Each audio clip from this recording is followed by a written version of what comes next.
we're still talking about marketing and things that work, right? The easiest way to explain how you become good in this business is kind of to allow this business to envelop you. And what I mean by that is, in the beginning, if you're starting this on the side or after hours, you're going to probably just get a deal or two going, and you're going to start getting a lot of momentum. In a couple of years, what you can accomplish will probably fascinate you. But it doesn't happen usually as fast as you think it will at first. But when you get 5 or 6 years into it, you look back, you're like, holy heck, how did I get that far? But that's kind of the way this works. I fought and fought and fought to doing a meetup group or a REIA, and I just didn't want to do it. I was like, I don't want to give up one night of my life, and I don't know. I fought it for like 7 years, but I finally said screw it and just started to do one. We started one about 6 months ago, and the whole point of the meetup group is to share information and to find deals. It's not too different than why I'm talking to a camera right now, because for me, it's just the next step in the business. Now, I've mentioned to you before, I have someone whose entire job it is to network and find deals. He comes to every meeting and he puts the pieces together with people in the room. But what I do is I physically talk at that meeting.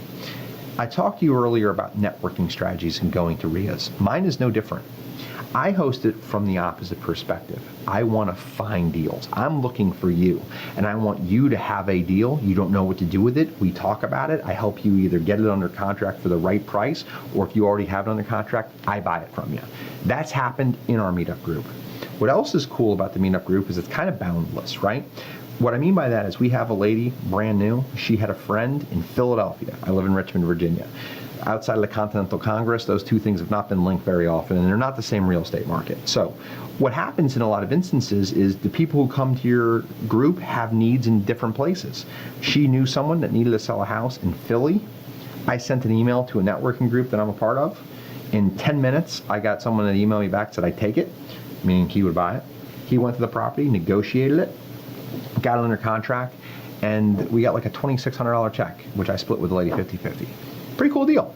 So the meetup group can do a bunch of different things.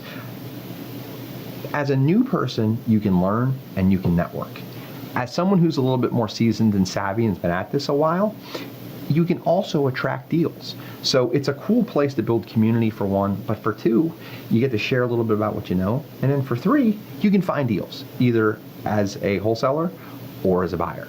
So that's the upside of REIAs and meetup groups. If you're not going to one, I'd say go.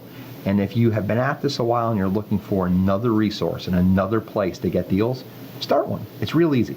We did ours at meetup.com. I was shocked. Inside of a month, we had like 25 people who had signed up as members, and 6 months later, it's like 150 to 200 people. It's psychotically easy. It took me 10 minutes, and I suck with computers, and anything technical makes me sweat. It's a true story. So what I would say is set one up. It's super simple, and you'd be shocked to see what happens. All right, next time we'll talk about something else. See ya.